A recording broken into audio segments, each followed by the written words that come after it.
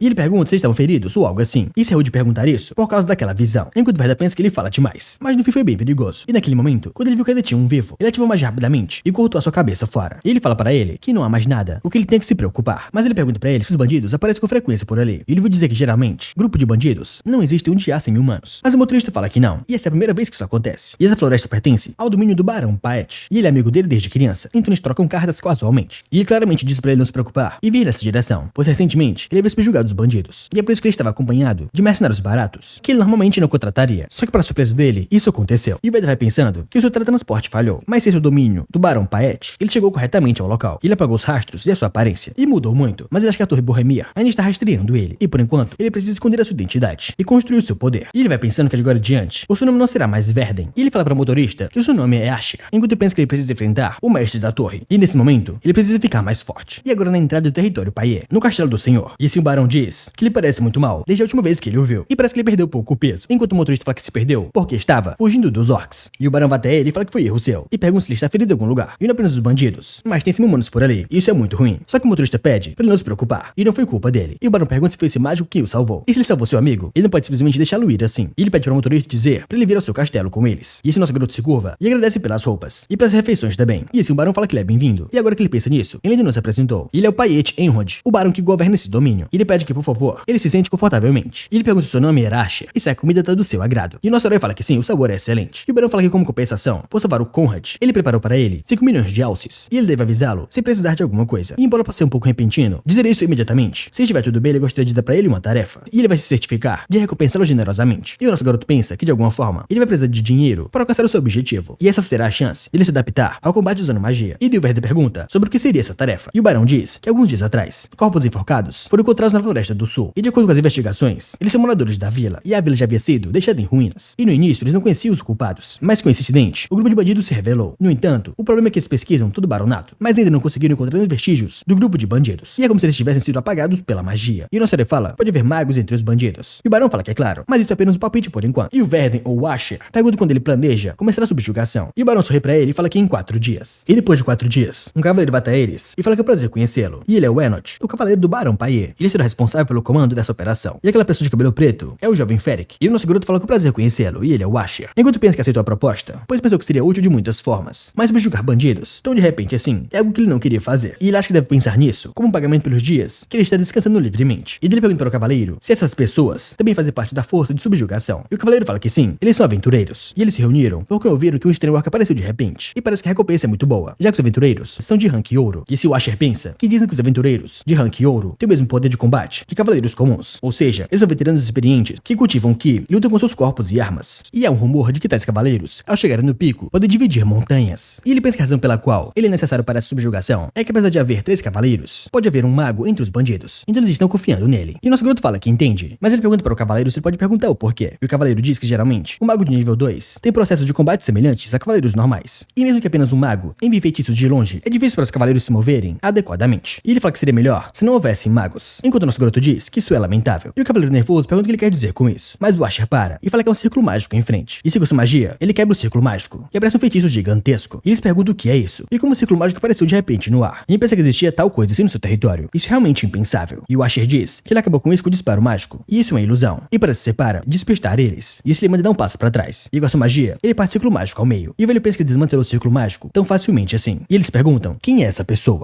E assim é falado sobre os aventureiros, que são afiliados a uma guilda e vagam pelo continente, recebendo solicitações, explorando territórios e derrotando monstros para as pessoas. E sempre ao lado de aventureiros, a morte se esconde. Mas no entanto, as pessoas os admiram. E contanto que você tem habilidades, riqueza e honra, sempre vão seguir. E no entanto, cruzando a linha e se tornando tão forte que eles não podem ser controlados. Os cavaleiros que abandonam a honra e são consumidos pelo desejo, voltando suas lâminas para os humanos. E eventualmente, eles se tornam bandidos. E esses bandidos falam que é uma droga. Eles ainda se recuperam dos danos causados pela força de subjugação do Paie. E de repente os orcs e os goblins estão atacando. E agora, além disso, eles estão ficando sem comida. Eles perguntam o que eles devem fazer. E quando os outros não ficarem ali encarando, irem encontrar outra presa. E esses escondidos, os cavaleiros de antes, se perguntam o que eles devem fazer. E pede instruções ao cavaleiro-chefe. E ele fala que eles estão desprevenidos. E por agora, eles devem atacá-los imediatamente. Mas o Asher atrás pede que por favor ele espere. E ele acompanhou como contramedida contra os magos. Mas ele ainda não compreendeu toda a força do inimigo. E se o oponente for de uma classificação mais alta do que a sua, ele poderia ser combatido. Mas ele fala para o Lord Asher que se eles não forem agora, só que o nosso garoto interrompe, falando que existe uma maneira. E esse é aquele bandido. Fala que bem quando ele conseguiu expandir a sua área de atividade, até mesmo seus subordinados que ele recrutou acabaram morrendo da última vez. E outro chama ele de Barza e manda ele parar de se preocupar. E eles devem apenas pensar em um novo plano. E que saberia que um orc rino, como aquele palhaço, apareceria e mataria os seus subordinados. E ele fala que nunca pensou que algo assim aconteceria durante seus dias de aventureiro. E se ele não tivesse sido pego matando os outros aventureiros só por dinheiro, ele não estaria assim. E ele chama ele de Bilsen e pergunta que ele atacar outra tribo novamente. Mas o seu companheiro fala que não. E o barão estava com raiva porque eles penduraram os cadáveres da última vez. E eles estão escondidos com magia de camuflagem. Mas é hora deles se mudarem. E ele ouviu dizer que uma cidade chamada Martis, que é logo por perto, eles devem saqueá-la e matar todos lá dentro. Só que para surpresa dos dois, ela lança uma magia bem nos seus pés. E depois de alguns segundos, uma explosão acontece. Mas rapidamente os magos ativaram a barreira protetora. E o Barza pergunta o que está acontecendo e que explosão repentina foi essa. Mas o mago diz que não é apenas explosão, e sim magia. E eles foram descobertos, já com os cavaleiros partindo para cima deles. E no meio da luta entre os bandidos e os cavaleiros do barão, vários deles vão morrendo. E aquele Barza chama pelo Bilshen. Mas ele escuta alguém falando nas suas costas que uma barreira mágica é um método defensivo que se implanta rapidamente, mas não é tão resistente e é facilmente quebrado. E uma barreira mágica quebrada não se recupera com o grande poder de um mago. E se o Barza percebe que esse cara é um mago, e o nosso garoto diz que como ele sabe a extensão da sua força, ele cuidará do mago como ele pediu. E o cavaleiro fala que sim, ele vai deixar isso pra ele. E se o Barza diz que o barão realmente está determinado a matar todos eles, e até mesmo contratar um mago. Mas ele fala que, no entanto, isso não vai ser como planejado, e já parte pra cima do cavaleiro-chefe, falando que como resposta, ele vai enviar esses peixes para o barão. Mas o cavaleiro diz que essas são palavras sangrentas, e se ele puder, ele deve ir em frente. E agora no meio da luta dos magos, aquele Bilshen pensa que ele tentou escapar, mas certamente ele consegue seguir ele. E é porque aquele cara tá seguindo ele com a parede de pedra. Isso pode ser usada a partir do rank 3. Mas ele pensa que esse bastardo é de rank 2. E ele pergunta quanto tempo mais ele vai ficar parado ali, pensando que então não tem escolha, a não ser atacar primeiro. E se ele estiver apenas no nível 2, ele deve se certificar de matá-lo antes que ele saia. Só que dessa forma o nosso garoto ativa sua magia de fogo, combatendo a magia do Bilshen. E uma grande explosão novamente acontece, criando uma cratera no meio da floresta. E aquele Bilshen cansado fala que para o rank 2, esse é um poder de fogo impressionante. Mas ele escolheu o oponente errado. E se o cavaleiro que veio com ele tivesse o seguido, teria sido desvantajoso. Mas ele pode facilmente apenas lidar com ele e escapar. Só que o nosso herói com nenhum ferimento fala que ele não tem a intenção de deixá-lo ir. E o mago diz que ele é transbordo de confiança nessa idade e um talento para lidar com atributos compostos pelo rank 2. E já faz um tempo desde que ele viu um broto tão excelente assim. E ele provavelmente não esperava ser esmagado hoje por ele, já ativando a magia de rank 3, criando uma pedra de gelo e mandando ele morrer, jogando pra cima do nosso garoto. Só que para o choque dele, eles perguntam que diabos é isso, e como ele bloqueou o seu gelo com apenas pedras. E mais uma vez o nosso herói ativa mais uma magia, e cerrando os punhos, a magia do Bilshen é quebrada. E eles perguntam como isso é possível, e com uma lança de pedra pedra pode quebrar um feitiço de rank 3. Só que o nosso garoto pergunta pra ele se ele quer saber como ele fez isso. E o mago bandido pensa que ele não apenas está usando magia de rank 3, mas 4 atributos ao mesmo tempo. E ele pensa que de jeito nenhum. Desde o início ele estava enganado. Esse cara é um completo monstro, com a magia do Archer atravessando o corpo do bandido. E o nosso herói diz que foi bom que ele tenha vindo rápido, e graças a ele, ele aprendeu como lutar. Só que ainda dentro da floresta, aquele orc sorridente de antes está com um colar de ouro, depois de comer várias pessoas.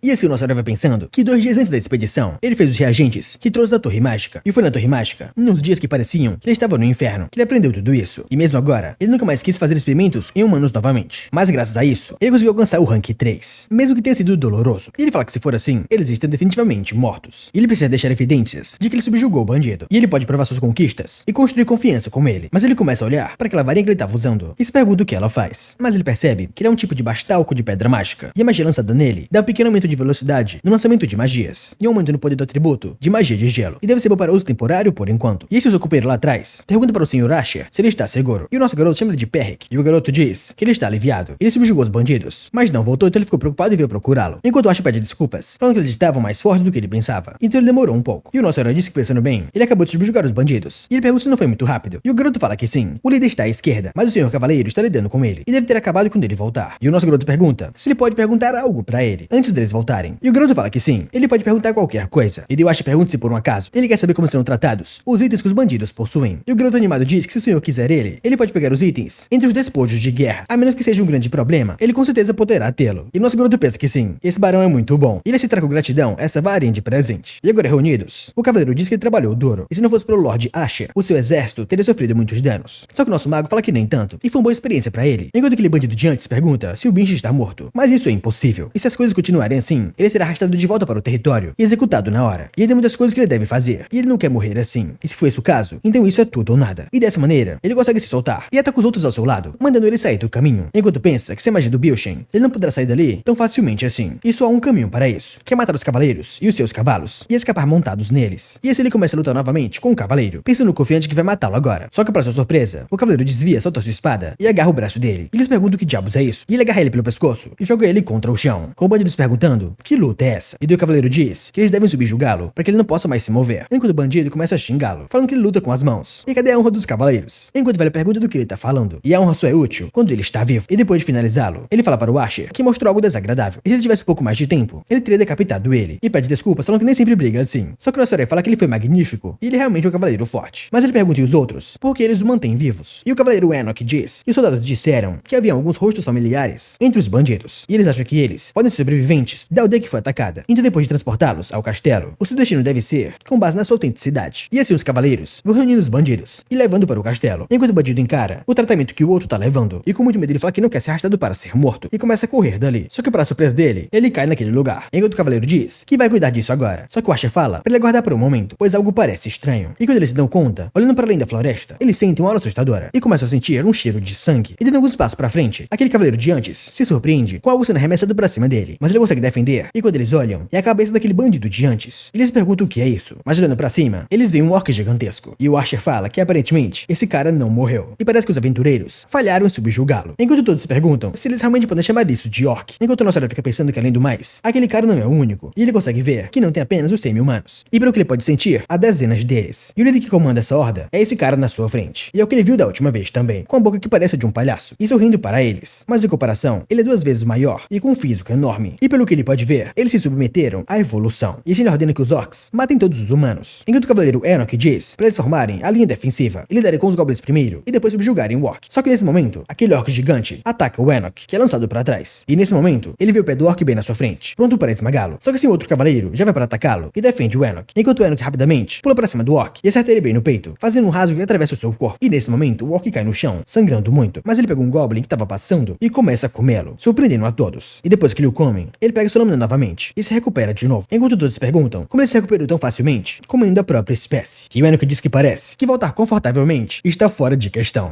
E assim o Enoch diz para todos se prepararem para atacar, enquanto aquele orc sorridente lança sua lâmina para cima deles. E com a lâmina gigantesca, aquele cavaleiro tenta bloqueá-la com a sua espada, pensando que aquele orc de repente jogou a sua espada assim. Só que para surpresa dele, a sua espada quebrou pela potência da lâmina e simplesmente a lâmina do orc o acertou. E assim o Perry grita pelo seu amigo, mas o Enoch ao lado manda ele tomar cuidado com a mão do orc vindo na sua direção. E assim o Perry diz que mesmo assim ele vai cortá-lo, só que para sua surpresa, a sua espada nem machucou direito o orc e ele percebe que ela ficou presa em seus músculos e ele não consegue tirá-la. Mas quando ele olha pra cima, ele só vê a mão gigante do orc pronto para esmagá-lo. Só que para surpresa dele, o orc recebe uma pedrada bem na sua cara, enquanto o nosso herói diz pra ele se proteger por ali. E o Perry vai pra trás dele, falando que está vivo, mas ele pergunta o que eles irão fazer. E ele não conseguiu pegar sua espada de volta. E o nosso garoto fala que parece que a sua recuperação e durabilidade física foram aprimoradas ao comer os goblins mais cedo. E o garoto fala que ele deu um ataque potente com o objetivo de cortar o seu braço, mas não funcionou. E os orcs que ele conheceu não eram tão habilidosos assim. E poderia ser que esse é uma entidade especial que aparece nos mitos. Só que o Asher fala que não pode ser isso. E o Perry pergunta então por que ele é tão forte. E o nosso garoto diz que através do consumo, ele ganhou regeneração e melhoria do seu físico. E sob o seu comando, os semi-humanos em frenesi conseguiram ficar mais fortes. E a força dele mesmo está em um nível diferente dos outros orcs. Mas isso por todo é muito fraco para ser chamado de entidade especial. Enquanto pensa que magia regular tem limites. E mesmo que ele despeje um poder mágico, além de uma escala definida, ele não pode se expandir sem exceder o limite. E a própria magia desaparece. E essa é a lei da magia. Mas é uma magia que não tem limite. E assim ele ativa a manipulação geográfica, com um círculo mágico aparecendo nas suas mãos. E essa manipulação geográfica rodeia todos em volta. Enquanto os cavaleiros se perguntam por que o chão tá tremendo, e primeiro foram outras espécies. E agora terremotos. Isso está muito errado e eles não querem morrer ali. Mas o cavaleiro Enoch diz pra eles manterem a calma e manter a posição, pois essa é a magia do Lord Asher. Ou assim foi o que ele disse. Mas ele não entende como diabos ele acabou fazendo isso. Com uma cratera gigantesca rodeando a floresta, enquanto eles ficaram por cima em um pilar de pedra. E dessa maneira os orcs vão caindo dentro do buraco e vão sendo esmagados pelo corpo daquele orc maior. Enquanto lá de cima, o Asher só o observa e ele começa a canalizar um círculo mágico de fogo gigantesco e ativa a magia de terceiro nível, a bola de fogo, lançando uma bola de fogo gigantesca pra cima de todos os monstros. E sendo assim o garoto fala que isso é muito incrível e ele é muito forte. Enquanto o Enoch lá atrás manda o Peric manter a sua dignidade, mas o garoto diz que isso é realmente incrível e ele não consegue ficar calmo. Enquanto o nosso herói vai pensando que a magia de terceiro ranking, a manipulação geográfica, não tem limites sobre a sua expansão e não há magos que usam ela como magia principal. Isso é por conta da extrema quantidade de mana que é consumida em comparação com a sua força. E se ele tivesse mana o suficiente, ele esperava criar uma força maior de terceiro nível, mas está muito abaixo das suas expectativas. Só que nesse momento, eles escutam um rugido muito forte e ficam surpresos. E o nosso garoto se pergunta se aquele monstro realmente ainda tá vivo. E o Perry aqui atrás pergunta o que eles irão fazer agora. E o nosso herói fica bem surpreso, porque ele realmente não morreu queimado. E se ele ativou outra magia, a magia de onda, jogando uma imensa água pra cima dos monstros. E sendo assim, o Ash pulou daquela altura em direção aos monstros. O surpreende muito o Peric, gritando por ele. Enquanto o nosso herói ativa as múltiplas flechas de gelo e também a rajada de inverno, pensando que então se ele não quer morrer queimado, ele vai congelá-lo até a morte, lançando sua magia dupla, as flechas de frio intensos. E nesse momento, ele vai congelando vários monstros, mas aquele orc gigante ainda permanece vivo e tenta esmagar o Ash. Enquanto o nosso herói pensa que mesmo que ele possa se regenerar infinitamente e não sentir dor, ele vai matá-lo de algum jeito. E se ele desvia do seu golpe, e logo nas suas costas, ele ativa outra magia, pensando que se o seu corpo congelar, ele não poderá mais se mover. E esse monstro continua sorrindo pra ele, enquanto o Ash ativa sua outra magia, a orbe de gelo, sendo jogado bem nas suas costas. E depois congelando o monstro por completo, ele fala que está completo. E finalmente acabou. E agora em outro local, na cidade mais que de Virente, dois caras conversam, lendo o jornal, e da esquerda pergunta, e o outro vê as notícias. E o velho fala que sim, e a torre mágica desabou. E ele viu todos os tipos de coisas na sua vida. Mas lendo isso, diz que a fonte de energia da torre mágica enlouqueceu de repente. E o velho pergunta se ele acredita nisso. E ele lê que a maioria dos magos restantes se evaporou. E todas as funções restantes da torre mágica pararam. E aqueles magos conversando, falam que o treinamento é muito difícil. E outro fala que já faz um tempo que ele não se sente em uma civilização. E o velho continua falando que para algo causado por apenas uma fonte de energia descontrolada, a escala de danos é muito grande. E entre o público, eles dizem que foi punição divina. E rumores estão se espalhando sobre esse ter sido planejado por um indivíduo. E se o mago passa por eles, falando que ainda assim ele está feliz por ter conseguido provar a teoria que ele pesquisou. E ele gostaria de saber se há alguma carta da torre mágica durante o período de treinamento. Mas ele escuta o velho falando que deve ter havido um esquema de alguém no colapso da torre mágica de Boemia. E ele fala para seu amigo que se não como a torre mágica se desmoronada assim. Ele ouviu dizer que eles faziam experimentos secretos. E por causa disso ela foi atacada. Só que logo do lado dele, aquele mago agarra, mandando ele repetir o que ele acabou de dizer. E o velho pergunta o que ele tá fazendo ali, quem é ele. E é amigo do nosso garoto, perguntando do que ele tá falando. E como a torre mágica Bohemia desmoronou. E o que diabos aconteceu lá.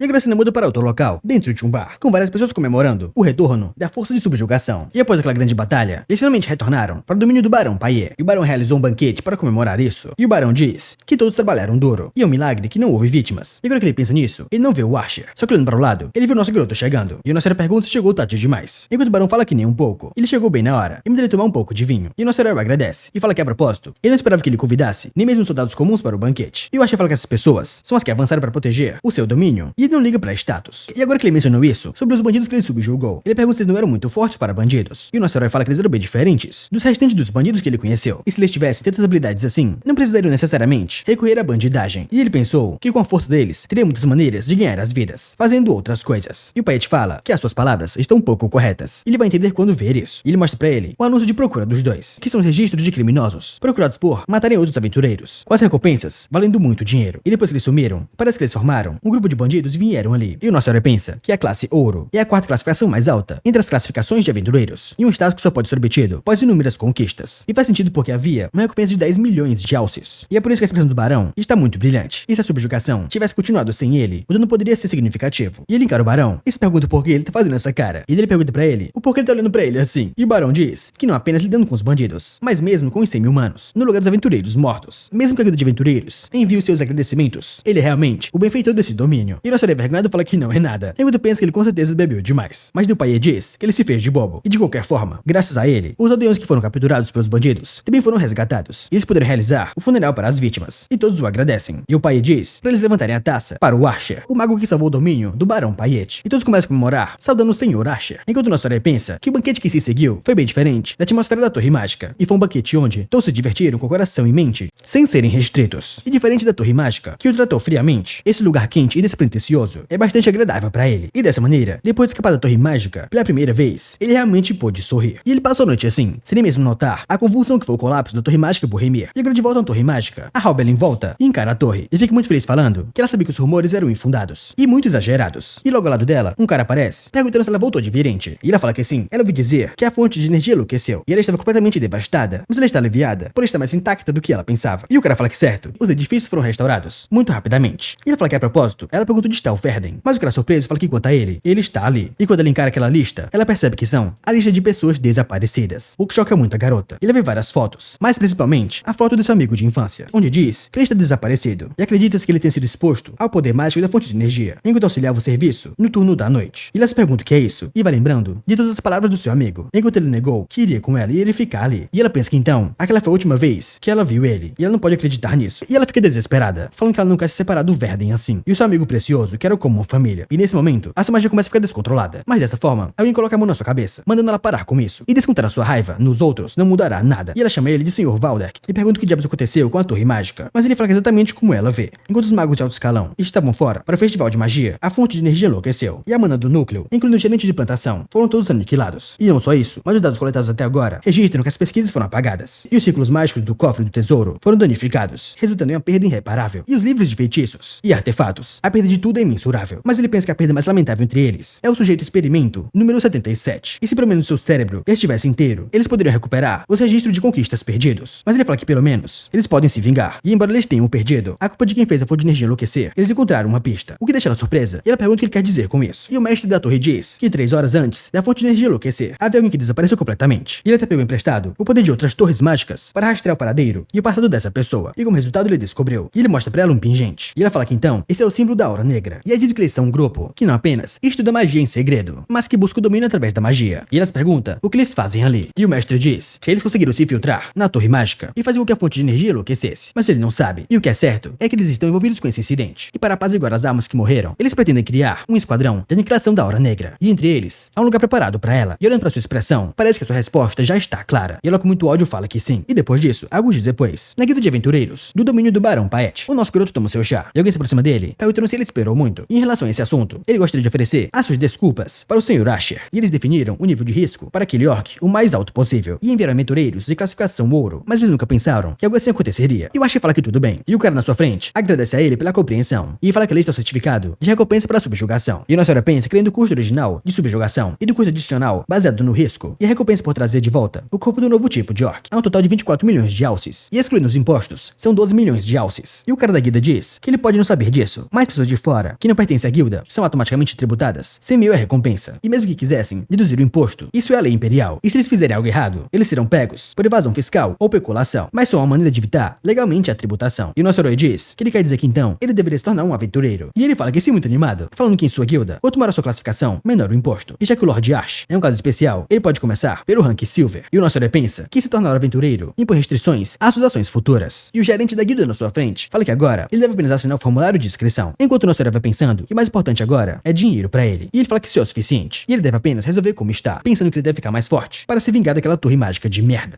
E agora no armazém da guilda de aventureiros, no domínio do Barão Paet. O nosso garoto pensa que o mago é sempre um explorador e pesquisador que busca o mistério. E é por isso que aquele que subjugou dessa vez, o cadáver do variante, ele o trouxe para pesquisar. E a propósito, o estado do objeto coberto tem que ser mantido por um artefato. E para a guilda de aventureiros, do tamanho do domínio do Barão Paet, isso não parece nada. Embora a gestão seja muito ruim, com esse pano estando muito podre. Mas ele fala que a propósito, esse orc, a cor de suas pupilas e a sua pele avermelhada não são surpreendentes, mas a sua boca rasgada e o seu físico enorme em comparação com os outros indivíduos são impressionantes. No entanto, essas características estão longe de espécies superiores, como guerreiros orcs ou senhores orcs. E sua inteligência também não poderia realmente ser chamada de excepcional, e deve ser visto como uma variante e não uma evolução. Mas concluir isso ainda parece um pouco insatisfatório, e não importa o quanto seja uma variante, explicando sua regeneração do consumo e sua força monstruosa não há base o suficiente, mas ele encara algo e pensa nessa cicatriz, bem na sua cabeça. E a regeneração é um poder que restaura o estado anterior, e o poder da regeneração desse orc é suficiente para recuperar não apenas um corpo dividido, mas até mesmo um corpo queimado em chamas. Mas não conseguiu se recuperar de uma pequena ferida como essa, deixando uma cicatriz. O que significa que ele ganhou habilidades regenerativas depois que essa cicatriz foi formada. E ele fala que isso é uma tração de incição, que os semi-humanos adquiriram habilidades mais tarde da vida. E algo que até agora não foi confirmado. E exceto pela evolução, isso é impossível. E a hipótese mais provável é que alguém criou artificialmente essa variante. E de certa forma, essa é a pior hipótese. E agora, na porta da cidade, ele fala para os dois que eles não precisavam vir até ali. Mas o motorista de antes fala que não é nada. Ele salvou a sua vida, então ao menos ele deveria fazer isso. E o cavaleiro diz que mesmo assim, ele já recebeu demais. E como de presente ele recebeu um anel de circulação e um manto de couro de besta mágica. E o cavaleiro fala que, por favor, ele não deve se sentir sobrecarregado. E é justo que ele dê a recompensa que ele merece. E o nosso garoto diz que é grato por eles dizerem isso. Então agora ele vai indo embora. E ele espera que eles fiquem saudáveis, até se encontrarem novamente. E o motorista fala pro Sr. Asher que ele deve visitar a guilda mercante em outra cidade. E apenas deve mencionar o seu nome. E ele não vai perder nada com isso. E o nosso garoto fala que sim, acenando pra ele. E agora em uma aldeia, na fronteira entre o domínio Paet e Martis, o nosso garoto, com essa magia de teletransporte, chega nesse local. Enquanto pensa que essa única vila entre a cidade e o domínio do barão. E seria perfeito descansar ali por uma única noite. E depois ir pra cidade seguinte. Mas caminhando em volta, ele escuta dois caras conversando que é uma droga. As coisas acabaram assim. E por causa deles, desta vez também, e ele quer nos dois, pensa que essa informação deve ser útil. E ele tem que ouvir o que tá acontecendo. E se ele começa a ouvir ambos, quando eles falam que de qualquer forma, os goblins são um problema. E por causa desses caras, até o gado foi completamente eliminado. E eles tiveram que gastar muito dinheiro para contratar aventureiros. E mesmo que tenham dito que poderiam pagá-los eles mesmos, mas o seu amigo diz que se ele se machucar fazendo isso, o dinheiro não vai reparar. E o ancião da aldeia diz que para subjugar esses doentes é o trabalho dos aventureiros. E tudo vai acabar amanhã de manhã, então ele deve parar de reclamar. Mas o outro diz que não é apenas uma pequena quantidade de dinheiro. E o Rossora vai pensando que então os goblins apareceram ali, plebeus. Os goblins são uma praga, começando com pequenos roubos. E quando seus números crescem, eles invadem casas, roubam coisas e comem pessoas. Então se goblins forem encontrados, chamar aventureiros é a maneira padrão de lidar com isso. E ele fala que bem, não é nada especial, mas ele continua escutando a conversa deles, falando que a propósito, eles se perguntam se os rumores são verdadeiros, sobre o James ver um monstro na floresta. E o ancião da aldeia disse para absolutamente ele não falar sobre isso. E o seu amigo pergunta quem vai ouvir algo assim, enquanto diz que foi anteontem. Ele foi verificar as armadilhas que ele colocou na floresta como de costume, mas ele ouviu um grito de um javali. Então quando ele foi verificar, assim que ele se virou, ele viu algo monstruoso. Um duende maior do que um orc estava comendo um javali com a boca rasgada. Eles perguntam como assim maior que um orc, mas o outro manda ele ficar quieto, senão ele vai acabar estragando tudo. Eles terão que pagar mais dos aventureiros. Isso é nosso garoto para escutar a conversa dos dois. E pensa que essa formação é muito inesperada, e um goblin gigantesco com a boca rasgada é muito semelhante àquele monstro, e é difícil simplesmente descartar isso como uma coincidência. E agora direto na floresta, tem dois aventureiros matando um goblin. E a garota diz que como esperado, ela melhorou muito, e ela é uma aventureira de rank prata. E o seu amigo ao lado pergunta se ela não tem vergonha sobre as suas habilidades depois de usá-lo na sua frente. Mas a garota diz que ele tem um nariz de 3 metros de comprimento, e ele é um idiota. Mas a garota atrás deles fala que eles estão perdidos, e manda eles pararem de brincar. E ela também é uma aventureira de rank prata. E o seu amigo ao lado também. E ele pergunta pra ele se ele encontrou alguma coisa. E enquanto ele fala que ali é uma caverna que parece ser o covil dos goblins. E eles vão até lá, e ela fala que tem um totem feito de ossos de animais e humanos. E é um símbolo da espécie superior, o Hobgoblin. E desde que eles tenham cuidado com o terreno da caverna, não haverá nenhum perigo. E primeiro, antes de entrarem, eles devem destruir as armadilhas e o totem. E eles falam que tudo bem. E ela começa a liberar sua magia. E a sua amiga fala que de repente, até mesmo os lugares escuros começaram a aparecer brilhantes. E a maga fala que sim, de agora em diante, eles devem ver mesmo sem tochas. E o cavaleiro fala que é como esperado da sua líder. Ela é sempre muito confiável. Então agora, eles irão entrar. Mas assim que eles entram, a garota percebe algo. E quando ela olha, a amiga pergunta o que há de errado. Mas ela fala que não é nada. É só que ela sentiu algum tipo de poder mágico nas suas costas. E logo nas costas dela, tinha alguém observando.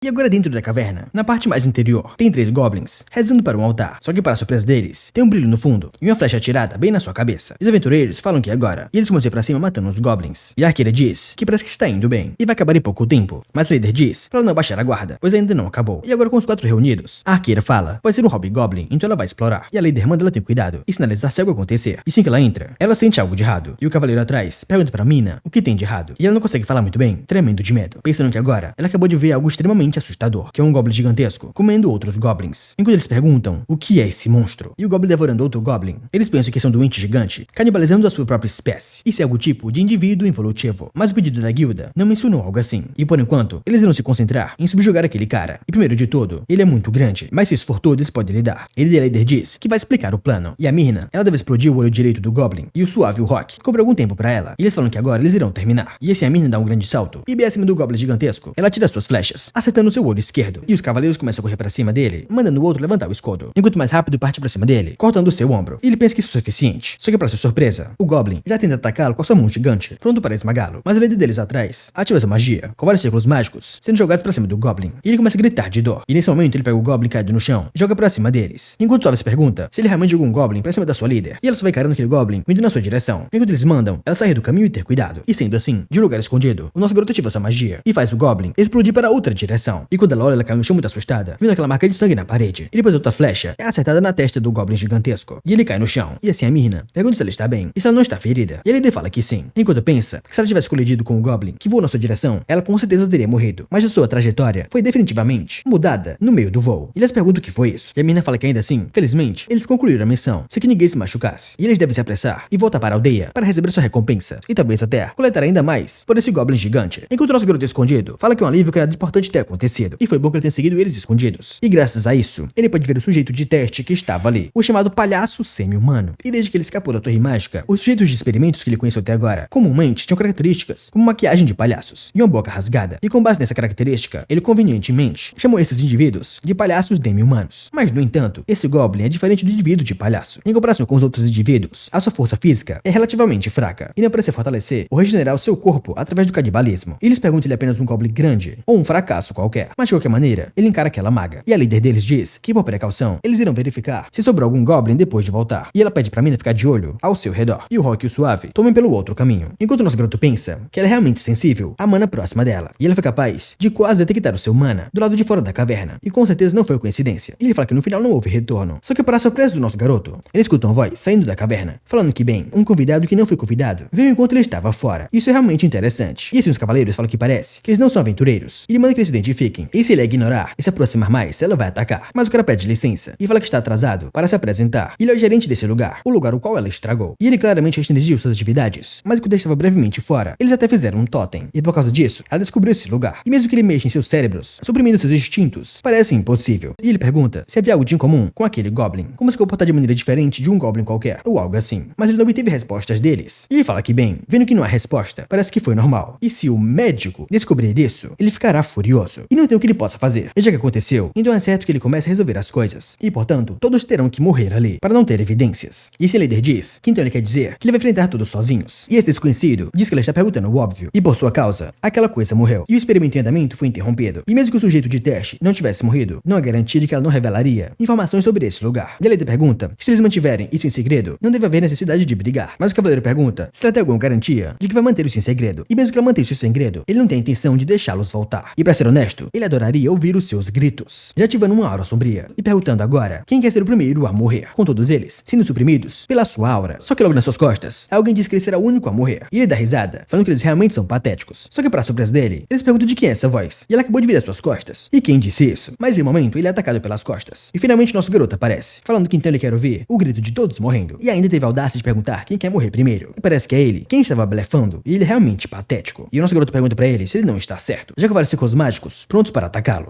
E com o nosso garoto encarando, ele pensa que não tinha intenção de intervir nessa luta. Mas se ele não tivesse entrado, os outros teriam morrido e teriam sido aniquilados por aquele homem. E então, pelo que ele ouviu, ele chamou aquele goblin gigante de sujeito experimental. E também ele falou que há um doutor por trás de tudo isso. E esse o vilão encara bem sério. E o nosso herói pensa que definitivamente ele está relacionado ao palhaço semi-humano. E o vilão com raiva pergunta quem é ele e como ele entrou ali. Mas o Ash diz que não tem obrigação de dizer nada e não vai responder essa pergunta. E o cavaleiro fala que então ele não se importa. E mesmo que ele não revele sua identidade, ele queria morrer ali pelas suas mãos. caos, e nada vai mudar. E avançando pra cima dele, enquanto o nosso garoto ativa alguns círculos mágicos e joga sua magia pra cima do cavaleiro, mas ele consegue desviar de vários, e prontamente ele ataca o Ash, mas com a barreira mágica ele consegue se proteger, só que ele vê sua barreira sendo destruída, e depois disso, acontece uma repulsão, jogando o cavaleiro pra longe, e sendo assim, o cavaleiro pensa que essa velocidade e os reforços da perna dele, usando energia, ele é mais leve que o peso da espada dos cavaleiros do Barão Payet, mas a velocidade dele é muito superior à deles, e então ele pensa que vai ter que mudar o estilo de luta, e assim o cavaleiro diz que a sua velocidade de implantação mágica é bastante rápida, e ele não sabe qual é o seu nível, mas se for o caso, ele vai aumentar sua velocidade também, e ele quer ver agora se ele pode bloquear isso,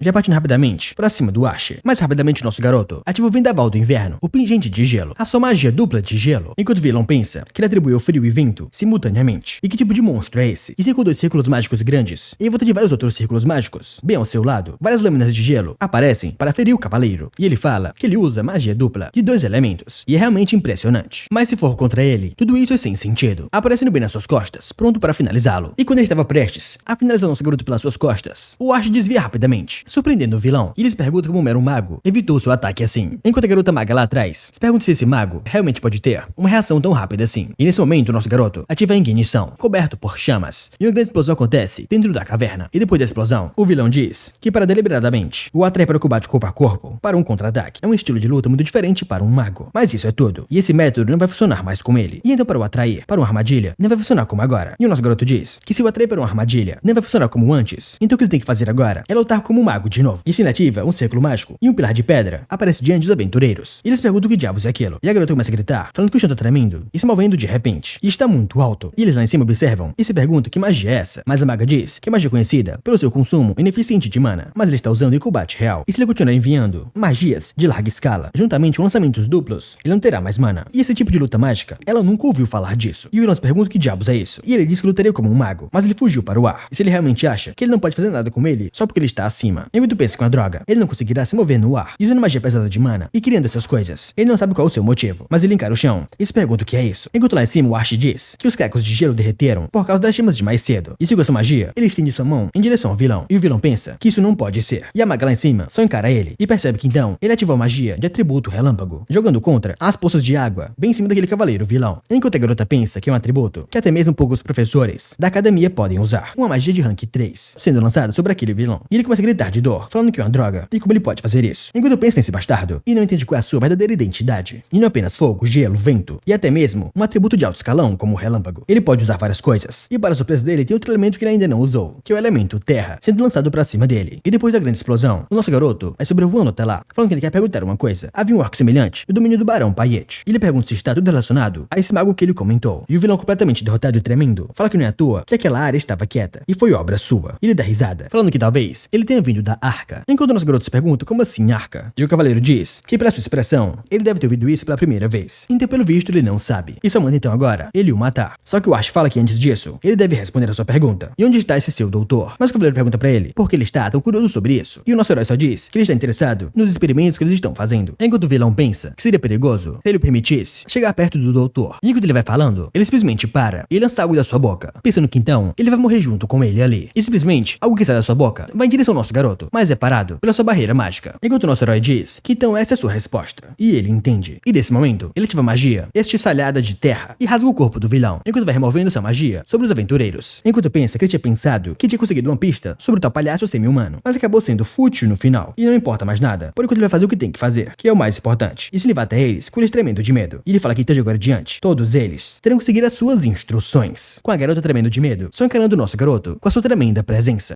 E após isso, na cidade, ela fala que fez como ele pediu, e ela recebeu a missão adicional do ancião da aldeia. E como ela disse que ia relatar a missão de informações sobre o Goblin Mutante, ele pagou um adicional de 1,2 milhões de alces como dinheiro para silenciá-la. E o nosso garoto fala que é bom. E ela fala que então, o seu negócio acaba ali, e eles irão embora. Mas o nosso herói manda ele esperar por um tempo. E ela pergunta o que foi. E ele fala que vai dar pra ela uma taxa de solicitação. E sobre a cidade de Martis, ele pergunta se eles poderiam guiá-lo pela cidade de Martis. E assim, depois do incidente da caverna, ele começou a ir para Martis, juntamente com o grupo Iris. Enquanto ele ia pra cidade, a líder do grupo Iris continuou fazendo perguntas perguntas pra ele sobre magia, e especificamente ela queria saber sobre a teoria da magia elementar. E como ele também gostou da conversa, eles continuaram conversando, até que ele percebesse que eles chegaram em Martes. Ele fala que essa cidade é muito grande, e deveria ter um banco nela. E esse líder diz que eles têm um relacionamento muito bom com a guilda de aventureiros. Então eles vão por ali, e a sua líder disse que terminaria de guiá-lo por dentro de Martes. E a líder pergunta para o mago onde ele quer ir primeiro. E o nosso herói fala que então, ele gostaria de liquidar a recompensa e abrir uma conta bancária. Então ela fala que nesse caso, eles devem ir para a prefeitura. E ela só pede que ele o siga, pois ela está muito familiarizada com a geografia da cidade. Enquanto os amigos dela lá atrás se perguntam se ela não está agindo de um jeito diferente. E a amiga dela fala que sim, mesmo matando a pessoa misteriosa que eles conheceram na caverna, ele matou sem hesitar. Mas mesmo assim, ela trata ele muito bem. E agora na prefeitura da cidade, o nosso garoto pensa que depois de mudar o seu corpo, ele quase teve problemas, porque não tinha tempo para fazer uma identidade falsa. E esse guarda diz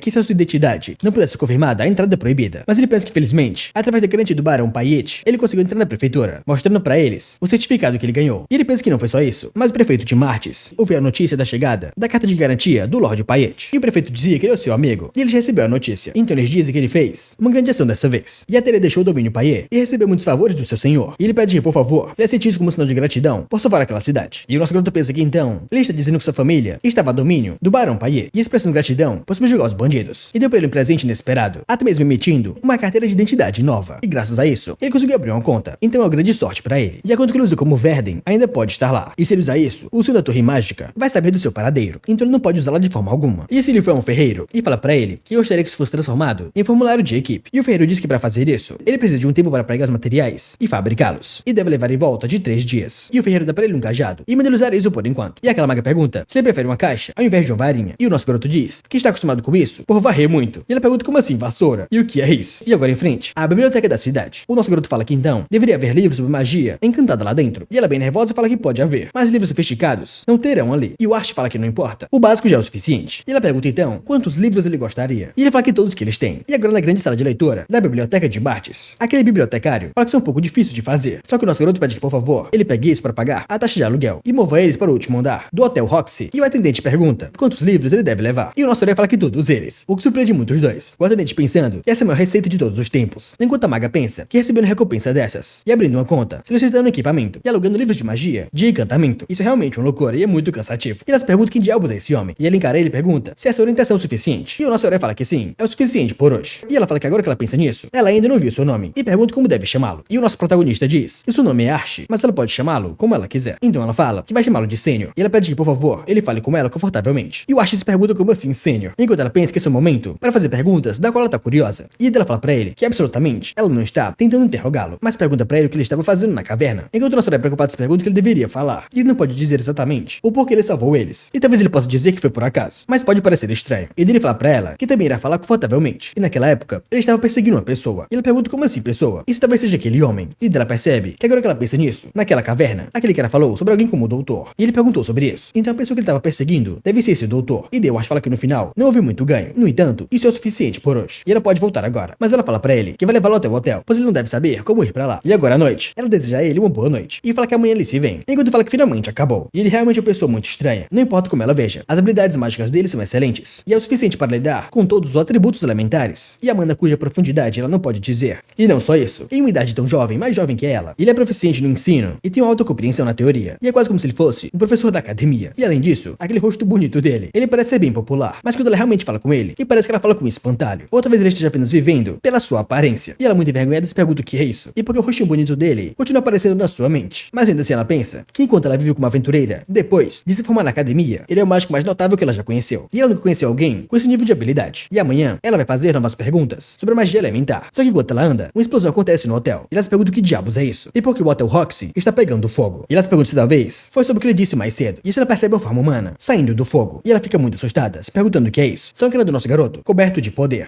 E essa cena muda para outro local, com o encapuzado falando que o Sergen está morto. E o velho pergunta quem o matou. E o encapuzado diz que havia traços de magia ofensiva usados dentro da caverna. E ele não sabe quem o matou, mas ele já recebe aquele copo na sua cara. E o velho fala que não entende uma palavra. E ele perguntou quem matou o Sergen. E o encapuzado diz que, embora eles ainda não possam identificá-lo, eles confirmaram evidências circunstanciais de que houve uma equipe que recebeu um pedido da aldeia. E aquele velho fala que é uma pena. E o Sergen foi útil. Então a sua experimental deve estar morto também. E o encapuzado fala que sim, mas eles apagaram todos os vestígios do cadáver do Sergen e do sujeito sujeito experimental. E ele fala que então, ele deveria ter lidado com o bastardo que matou o Sergen. Enquanto pensa que a propósito, os dois sujeitos experimentais do domínio do Barão Payet também estão quietos. E dessa vez, até o Duende e o Sergen estão mortos. E ele fala que o experimento está quase no ar. E ele pensa que talvez os caras da Arca já poderiam ter notado. Mas ele manda que ele não volte até que ele tenha matado o culpado. E o encapuzado fala que se ele entende. Enquanto pensa que esse velho é muito mal-humorado. E agora que chegou a esse ponto, ele vai trazer de volta a cabeça do assassino, não importa o que. E agora no seu hotel, o nosso garoto vai pensando na magia de encantamento básica, os olhos de gato. E pensa que então é assim que se faz. Mas logo debaixo da cama dele, tem aquele cara esperando. Enquanto pensa que ele tá de volta, depois de vagar o dia todo. E o nosso garoto vai andando e falando que é ineficiente. Mas como esperado, é uma detecção mágica. E o encapuzado escondido pensa que ele deve dormir agora, pois ele não aguenta mais. Mas ele se pergunta o que tá acontecendo e por que ele está quieto. Só que para sua surpresa, o nosso garoto ativa a magia nascido da terra. E o encapuzado pensa que ele percebeu ele e já sai da cama, com ela sendo destruída. Enquanto se pergunta como a sua furtividade foi revelada. E agora em meio a chamas, o nosso garoto tá bem sério, com seu cajado novo. Enquanto aquele cara pensa que ele é completamente maluco. E não apenas o atacou, mas usou magia explosiva naquele quarto estreito. E pelo menos ele é um mago de terceiro nível. Ele deve recuar por enquanto. E se ele fala que ele é um louco, ele é um terrorista. E manda que todos corram dali. E ele começa a gritar para eles informarem o Lorde, pois ele é muito perigoso. Enquanto o nosso garoto pensa que mesmo com a sua detecção mágica, o assassino não pode ser capturado. Mas ele foi muito apressado e julgou mal. E ele apagou completamente a sua presença. Mas em vez disso, a sua presença se tornou mais forte. E é como um buraco negro que ele pode ver. E esse ele o encara e já o ataca rapidamente. Enquanto ele pensa com a droga, ele percebeu que ele apagou a sua presença. E ele pergunta se a Arca o enviou. Enquanto pensa que nunca ouviu falar de um monstro assim. E ele atira magia sem se exportar com os outros cidadãos. E com certeza ele é um bastardo louco. Enquanto o nosso garoto continua atacando ele com toda a sua força. Mas ele pula pra dentro de uma casa. E o Archie pensa que ele foi pra dentro da casa para evitar o ataque. E assim o Archie desce. E pensa que de todos os lugares, ele entrou logo num prédio de uma gangue. E assim um cara que pergunta o que ele deve fazer se alguém entra de repente assim. Só que o Archie pede com licença. E pergunta pra onde foi o homem que acabou de entrar. E o careca diz que esse jovem é muito impaciente. Ele tem que pagar para obter informações. E o nosso herói só suspira, enquanto pensa que não parece haver nenhuma outra rota de fuga. Ele deve estar por ali. E dessa maneira, aquele careca de antes é atacado por aquele assassino. E o nosso garoto percebe que então, ele o atacou se passando por um membro da gangue. E foi um ato covarde. E ele com muita raiva ativou sua magia, jogando o cara pra longe. Mas ele consegue parar com a sua espada. Enquanto pensa que geralmente, os magos não podem defender o ataque simultaneamente assim. E se esse for o caso, ele vai atraí-lo para atacar. Então jogar um bomba de fumaça e fugir dali. E assim ele parte pra cima do Archie com a sua espada. Enquanto pensa que é bom que ele use isso mesmo. Só que para o choque dele, nosso garoto usou o foco de mana. Enquanto o assassino se pergunta o que ele acabou de usar. Isso não foi uma barreira. E ele concentrou a mana no ponto do seu cajado. E esse estilo de combate não fica pra trás mesmo com combate corpo a corpo. E certamente ele é muito forte. E talvez ele seja um mago de guerra, já sendo acertado bem no seu estômago. E começa a cuspir sangue. E assim o Archie ativa a esfera terrestre, com um círculo mágico gigantesco, aparecendo diante do corpo do assassino. E ele percebe que é uma droga. Isso não vai dar certo. E se ele pega a bomba de fumaça e ativa ela jogando em cima do Archie. E depois da bomba de fumaça, o Archie no meio dela ativa, lança a rajada de vento, dissipando a névoa. Mas ele fica muito puto, percebendo que ele escapou. Ele não está mais ali. E ele só consegue ver o seu rastro de sangue. Só que nesse momento lá fora, alguém grita pra ele não se mover. E quando ele olha preocupado, os guardas dizem que ele tá preso por incêndio criminoso e terrorismo urbano. E o Archie pensa que sim, ele se ferrou de vez. E agora à noite na casa do prefeito de Martes, o Henry Denker.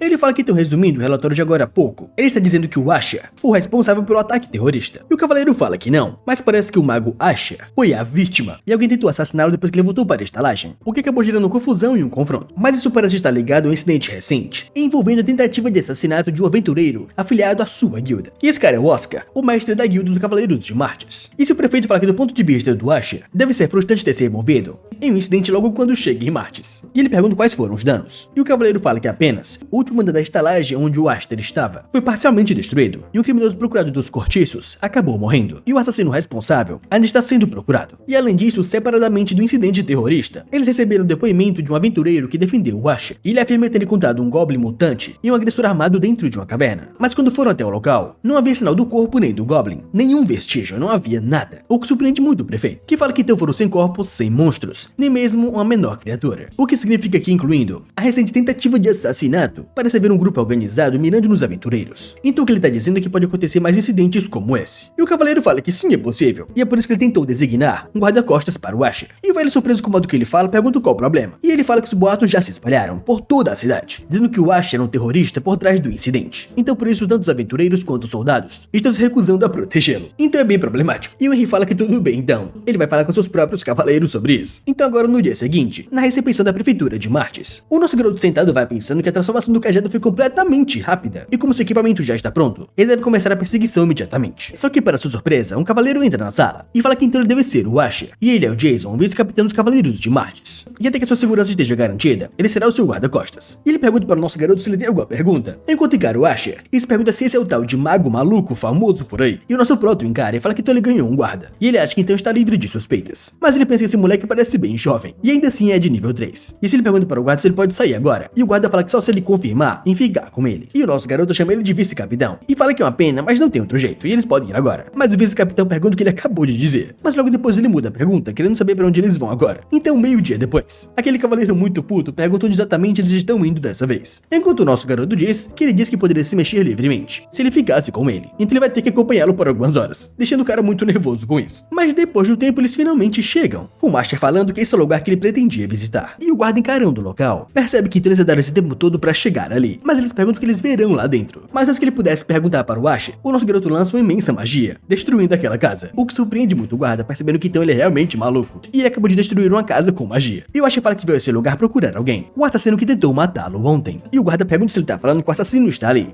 e o Asher fala que sim, pois enquanto ele lutava com ele da última vez, ele conseguiu tocar no corpo dele rapidamente e lançou um feitiço que ele aprendeu recentemente, que conecta o fluxo de mana do alvo com o dele, chamado de magia de rastreamento. E como o rastreamento não foi dissipado, significa que o assassino ainda não percebeu. E enquanto a poeira vai baixando, eles ficam bem surpresos encarando o solo, e o guarda pergunta que merda é essa, e por que tem um túnel subterrâneo dentro da casa. E logo nosso prota ativa mais uma vez o rastreamento, e percebe que tá levando lá pra baixo. E ele comenta com o guarda que pelo caminho e tamanho, parece que conecta a área de fora da cidade. E ele pergunta se ele sabia sobre esse túnel, mas o guarda fala que de jeito nenhum ele sabia disso. E ele foi treinado para conhecer todos os túneis em Martes, mas a entrada dessa passagem não fica ali. Mas ele fica preocupado pensando nisso, pois pode ser um túnel desconhecido não mapeado, que leva pra fora da cidade, o que significa que é uma grande brecha de segurança em Martes. E logo ele fica preocupado com isso, e fala que eles precisam lacrar esse lugar imediatamente. Mas o Asher manda ele esperar por um momento, pois antes disso, a prioridade é perseguir o assassino. E o guarda pergunta se eles deveriam chamar os reforços. Só que ele fala que não, pois se fizerem isso perderão o alvo. E perseguir eles agora é a decisão certa, simplesmente pulando dentro do túnel, enquanto o guarda fica bem nervoso pensando em que é droga. Só porque ele é o vice-capitão, ele acha que pode ignorá-lo. E esse cara realmente quer menosprezá-lo. E ele fica puto pensando que os magos são todos iguais. E são todos muito irritantes. E agora dentro daquela passagem subterrânea, o assassino do Asher fala que é uma droga, ele perdeu tempo demais. E depois de escapar do mago, ele teve que cuidar dos ferimentos e apagar os seus rastros. Então ficou escondido ali por tempo demais. E se continuar assim, o professor vai tentar matar. E ele se pergunta se ele deve fugir ou algo assim. Mas ele sabe que não, ele não pode ser tolo. E ele não pode escapar das presas da gula. E só resta ele torcer que o professor tenha um pouco de misericórdia com ele. Então ele chega a uma sala secreta e vai em direção a um velho sentado na cadeira. E o velho fala que então é ele, o famoso cara de Martes em pessoa. E ele fala que quando veio ver se ele estava morto, ele causou uma enorme confusão. E ele fez um estardalhaço tão grande que o prefeito da guilda de aventureiros já sabem deles. E ele pergunta que tipo de assassino anuncia o seu alvo para o bairro inteiro. E ele manda ele explicar exatamente o que aconteceu, de forma clara e direta. E assim ele começa a explicar que depois de receber a ordem, ele foi direto para Martes e conferiu com o departamento de trânsito. Aí ele descobriu onde o cara estava hospedado. E então ele preparou uma emboscada. Mas ele de algum jeito percebeu usando um feitiço poderoso. E o velho fala que só conseguiu despistá-lo por pouco, usando a bomba de fumaça. E ele pergunta se realmente ele usou bomba de fumaça e se ele quer que ele acredite que ele escapou só por causa disso. Mas o carinha fala que acha que foi porque a sua fuga coincidiu com a chegada dos cavaleiros, e talvez por isso ele tenha recuado. E o velho vai pensando que ele quer que ele acredite que um mago louco, que destruiu prédios e lançou feitiços pela cidade, simplesmente desistiu por conta de uma bomba de fumaça e alguns soldados aparecendo. Mas logo ele nota que não é isso, e percebe que pode ter ocorrido. E logo ele ordena que ele tire a armadura agora, e queime logo depois. Mas ele pergunta como assim, porque ele tem que fazer isso. Enquanto o velho manda ele queimar agora. E simplesmente ele faz o que ele pediu e queima a armadura. Enquanto ele fica puto pensando do porquê, ainda existe vestígios de mana na sua armadura. E se é possível que ele tenha lançado um feitiço nele, naquele exato momento. E seu velho fica muito preocupado e fala que eles foram descobertos. Isso é muito ruim. E se ele fala que vai ficar com a amostra, e manda que ele destrua os vestígios e lá cria a entrada. E o assassino fala que entende. Mas antes que eles pudessem fazer isso, uma grande explosão quebra todo o local. Enquanto o nosso garoto aparece falando que então é por isso que o seu feitiço de rastreamento desapareceu, pois ele finalmente percebeu aquilo. Mas quer azar pra ele que já é tarde, com ele e o Jason encarando os dois. E assim o Asher vai pensando que agora ele quer ver aquele porte físico e postura de combate. E parece que o meu frente é o assassino que o emboscou. E aquele atrás deve ser o tal do professor que criou todas aquelas abominações. E esse o velho fala que então ele é um mago maluco. E a arca realmente mandou um bem estranho dessa vez. Enquanto o nosso garoto pensa que é igual da caverna. Esse nome, Arca, continua aparecendo, e ele vai derrubá-los primeiro, e depois extrair as informações. E rapidamente ele ativa a lança de terra, já atacando os dois. Mas o Cavaleiro Assassino dá um passo à frente, protegendo o professor. Enquanto o professor fala que ele é um idiota, e como ele se atreve a estragar tudo assim. E agora o que eles podem fazer? E o assassino só pede desculpas pra ele, enquanto o velho se vira para correr, falando que não tem outro jeito. E eles irão adiantar o plano. E ele manda ele assumir a responsabilidade e ganhar um tempo pra eles. Enquanto o nosso garoto só fala que ele não vai a lugar nenhum, já ativando uma flecha mágica. Mas o assassino fala que não vai ser tão rápido, já cortando o seu poder. E fala que foi mal, mas ele acabou de receber a ordem de ganhar tempo. E o Asher percebe que uma flecha mágica de baixa potência pode ser bloqueada. E se ele aumentar essa força, ele pode acabar matando esse cara e perder a chance de coletar informações. Então logo ele se pergunta o que ele faz. Mas para a surpresa do Prota, o Jason dá um passo à frente, lutando contra o assassino. Enquanto ele fala que ele vai segurá-lo ali e manda que ele vá em frente. Enquanto o nosso garoto ativa sua magia, ele vai correndo em direção àquele velho. E ele caminhando pelos túneis se pergunta para onde aquele velho foi, pois ele não consegue achá-lo. Mas obviamente ele não poderia ter ido tão longe assim. Mas nesse momento ele para e sente um cheiro estranho e percebe que é o fedor de corpos em decomposição. E logo ele acha finalmente aquele velho, com o velho sorrindo e falando que não esperava que aquele cara parasse ele, mas também não esperava que ele alcançasse ele tão rápido assim. Mas mesmo assim, ele fica feliz que ele tenha vindo, pois ele realmente queria mostrar o que ele fez. E logo ele pergunta o que ele acha, com uma jaula atrás de suas costas, com vários monstros dentro dela. E ele pergunta para o Asher o que ele acha das suas criações. Mas o Prota fala que então, esses são os bobos que ele via vendo por ali, e ele realmente fez muitos deles. Mas o professor sorrindo pergunta como assim bobos, e parece que ele tá tirando sarro deles. E essas são novas possibilidades que ele desenvolveu do seu próprio jeito. E claro que o que ele vê ali são as versões que falharam em alcançar totalmente os seus ideais, mas ainda assim são muito mais do que o suficiente para deter o intruso. Então ele pede que, por favor, ele fique à vontade e aproveite, com vários monstros avançando para cima do nosso herói, todos eles modificados. E o Asher fala que se ele tentar derrubá-los um por um, ele vai passar a noite inteira ali. Então é isso que ele tem que fazer, ativando a magia de onda e depois o golpe trovejante, uma magia de dupla invocação, chamada de Onda do Trovão, eletrocutando todos os monstros na sua frente. O que surpreende muito que o velho perguntando como ele pode fazer isso. E aquela explosão joga o velho pra trás, que fica ferido e fala que ele é um completo maldito. Enquanto ele fica chocado percebendo que aquele desgraçado é mais forte do que as informações diziam, e ele pensou que ele fosse um mago de nível 3. Mas para controlar magia desse nível, ele precisa ser pelo menos nível 4, perto do limite superior. E o velho sofrendo fala que passou décadas finalizando sua pesquisa, e se ele continuar assim vai ser tudo em vão. Então ele vai em direção ao botão vermelho e aperta ele, falando que isso não pode acontecer. E nesse momento é aberto uma sala, e ele fica de cara com algumas cápsulas, enquanto fala que agora é a hora da sua obra-prima entrar em jogo, encarando um humanoide muito estranho. Enquanto o Asher, já nas suas costas, fala que então ele fugiu pra lá. E o velho surpreso pergunta como ele já chegou ali, e as suas criações lá fora, como ele parou elas tão rápido. E o Prota fala que é bem óbvio, ele queimou todas elas. Enquanto o velho vai pensando que mesmo que fossem falhas, não tem como o único mago ter derrotado todos eles. E isso confirma todo. Aquele cara com certeza é de 4ª categoria. Só que o nosso garoto um pouco curioso pergunta o que é aquilo do seu lado. E o velho fala sorridente que essa é a sua obra-prima, o seu filho. E esse é o Glutonária, a personificação da ideologia do seu grupo, e consumindo a própria atividade biológica para evoluir por meio da síntese. E essa é a criança do futuro da humanidade. E eu acho, percebendo seu movimento, já ativa sua magia e corta o seu braço, enquanto o velho só grita de dor. E o nosso garoto, que é muito burro, que quis falar com ele em vez de destruir tudo, percebe que o Andrógeda chegou um passo tarde demais, e ele conseguiu apertar o botão antes que ele cortasse o seu pulso. Ou também é o roteiro querendo isso. Então nesse momento, simplesmente aquele monstro vai sendo liberado da cápsula, e ele cai no chão de joelhos. Enquanto o nosso garoto pensa que agora entende, finalmente ele compreende o que ele estava tentando fazer. E seu velho chama ele de mago louco, e fala que o seu mana está acabando, e ele servirá de alimento para a sua criança, com esse bicho que parece um alien, encarando nosso herói sorridente, enquanto ele simplesmente começa a falar que está com fome. O que choca muito o Asher se perguntando como ele consegue falar, mas o monstro começa a gritar na hora, falando que tá com fome e ele quer comer tudo, deixando o Asher bem preocupado. E esse monstro fala que ele parece bem delicioso, então ele vai comê-lo. E o nosso herói percebe que essa coisa acabou de aprimorar o seu próprio corpo usando energia, e está demonstrando habilidades que levariam anos de treinamento para o humano alcançar. E como eles conseguiram criar um ser artificial e conseguem usá-los, isso deveria ser impossível. Mas ele sabe que não para por aí, pois ele possui habilidades suficientes para atacar infinitamente apenas os seus pontos cegos. E com esse nível de maestria, ele merece ser chamado de sua obra-prima de verdade. E como um pesquisador que ele é,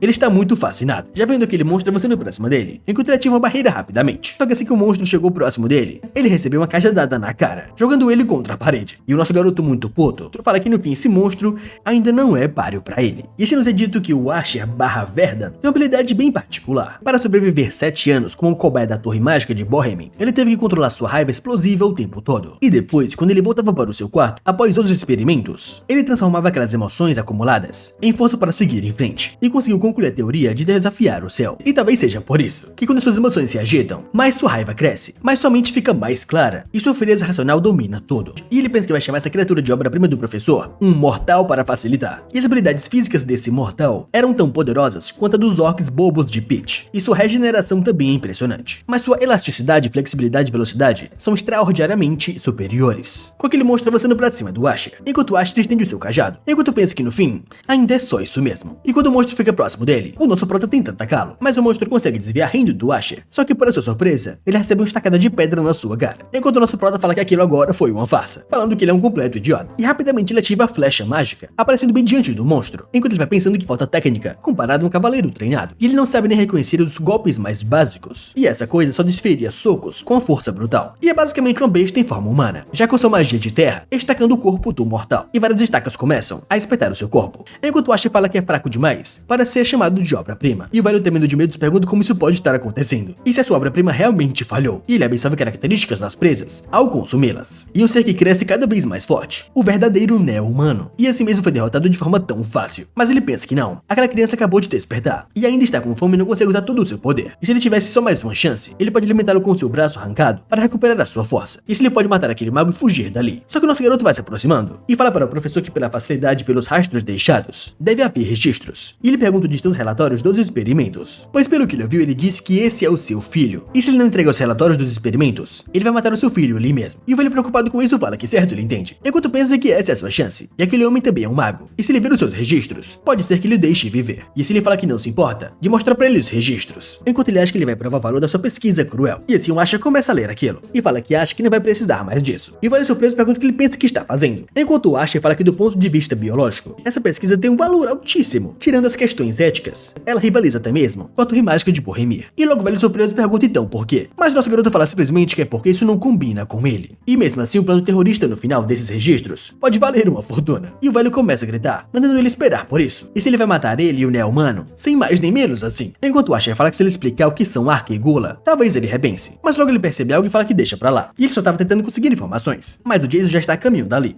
e ele quer evitar complicações, então ele vai acabar com isso, e assim ele fala para o velho que é hora de desaparecer, enquanto o velho só implora que por favor ele pare, e dê a ele uma chance, pois ele ainda não terminou, mas se pensar duas vezes ele ativa magia a inflamar, queimando aquele velho vivo, que grita com dor, e logo depois o Jason abre a porta, e pergunta para o Sr. Asher se ele está bem, enquanto o Prota fala que sim ele está bem, e também parece que ele está seguro, e ele pergunta se ele conseguiu lidar com o assassino, e o guarda fala que acertou um golpe em cheio nele, e para um vice-capitão como ele está assim, o outro deve estar muito pior, e o Asher vai pensando que do jeito que ele tá enrolando para dizer a resposta, é claro que o assassino fugiu, mas olhando para os registros, ele nota um mapa, e se pergunta o que é aquilo, e pelo que ele pode ver do terreno, isso parece perto de Matis, mas então ele não sabe o que é essa marca vermelha, só que nesse momento, ele começa a sentir uma dor de cabeça monstruosa, e percebe que é uma dor de cabeça súbita e perda de força, e pelo que ele sabe isso é um sintoma de esgotamento de mana, e ele deve ter exagerado no seu uso de mana, mas ele quer pensar nisso depois, por enquanto ele precisa voltar, e depois disso se passaram alguns dias, desde a captura do professor, e apesar de Martis ter recuperado a paz, depois que o plano terrorista foi revelado, o prefeito ficou curioso a confirmar os planos do professor e a passagem subterrânea, e como resultado, os cavaleiros de Martis ficaram em alerta máximo, e no fim, eles reforçaram as medidas antiterroristas, e anunciaram que não procura fechar a passagem secreta, mas isso não importa pra ele,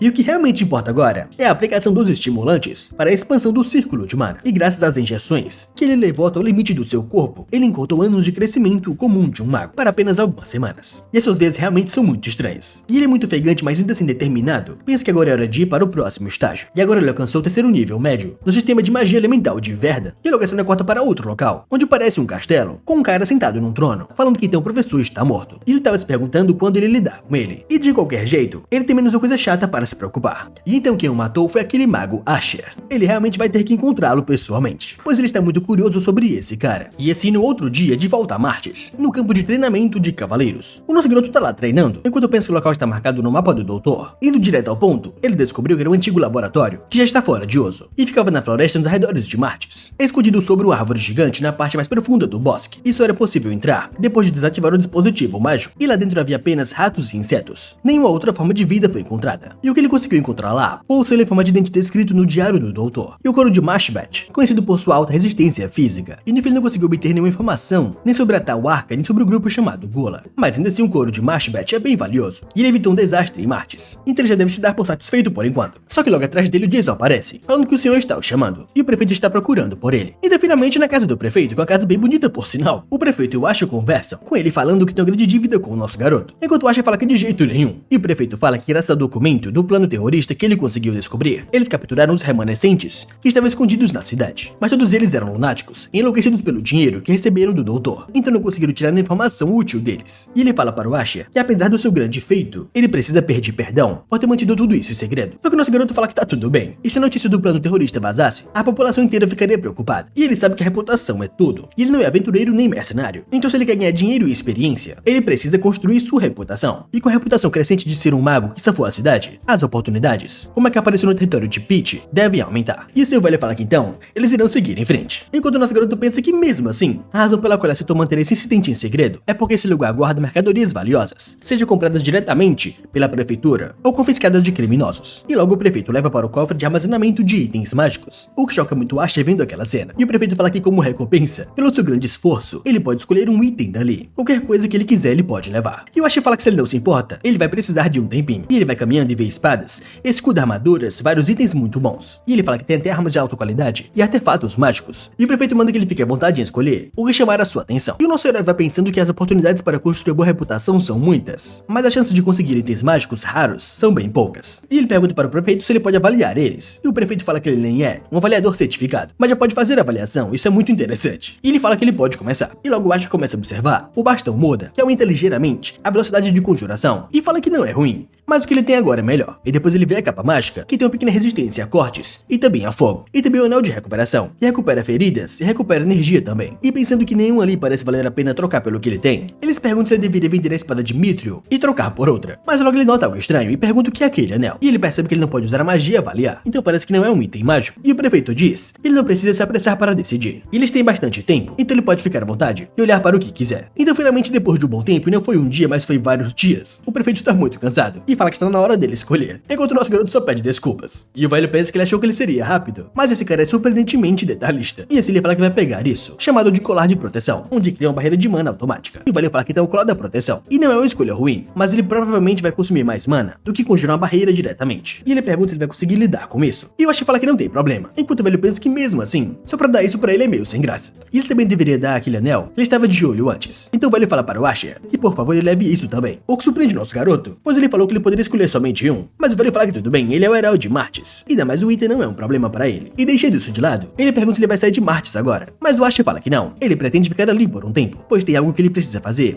custe o que custar. E agora à noite, na mina do território de Byron, tem um minerador quebrando as pedras, e depois que ele dá uma picaretada ele percebe algo estranho, e se pergunta o que é isso, mas logo ele fica muito surpreso ao ver um esqueleto, e começa a gritar de medo, e logo seu supervisor aparece, e pergunta por que fazer tanto alarde, e se ele nunca viu ossos aparecendo enquanto ele cavava. E o minerador fala que é claro que não, mas tem algo de errado ali. Mas o supervisor vai lá e dá um chute naquela cabeça, e fala que isso deve resolver, e ele manda que eles voltem ao trabalho, e peguem as picaretas de novo, e eles têm que terminar isso rápido, para poder voltar pra casa. Mas o minerador tremendo de medo, manda ele olhar pra trás, logo atrás dele. Mas o cara que pergunta o que deu nele hoje, e como assim olhar pra trás? E assim que ele olha, ele vê aquela cabeça de caveira logo atrás dele, flutuando no ar, e simplesmente ele vai reconstruindo seu corpo, osso após osso, o que deixa eles com muito medo, falando que tem um morto-vivo, e rapidamente os esqueletos atacam eles, matando todos, sem deixar um único vivo. E assim foi dito que começaram a surgir rumores de mortos-vivos aparecendo na mina localizada no território de Byron, e com o surgimento de um inimigo impossível de matar, o território de Byron entrou em alerta máximo, e conforme os relatórios dos sobreviventes que conseguiram escapar naquele dia, os rumores começaram a se espalhar,